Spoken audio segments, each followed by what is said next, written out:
ফিগারটা ভালো। তখন বোম্বেতে জিনাত আমান ছিল না, মুখের ধরনটা সেই রকম খানিকটা, শুধু গায়ের রংটা একটু চাপা। আর স্বাস্থ্যটা জিনাত আমানের মতো রোগা নয়, লম্বাটে গঠন, কিন্তু অত বেশিও নয়, 5 ফুট 7 ইঞ্চি মতো হবে।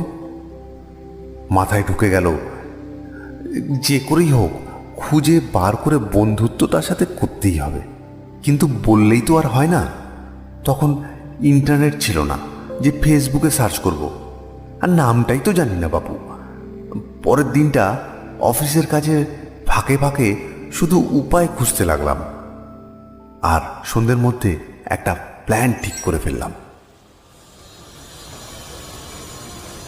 পরের দিন অফিসের কাজে বাইরে বেরিয়ে ওই ব্যাংকটাতে গেলাম, গিয়ে খোঁজ করলাম ওই আনএমপ্লয়মেন্ট বেনিফিট কোন ডিপার্টমেন্ট দেখে।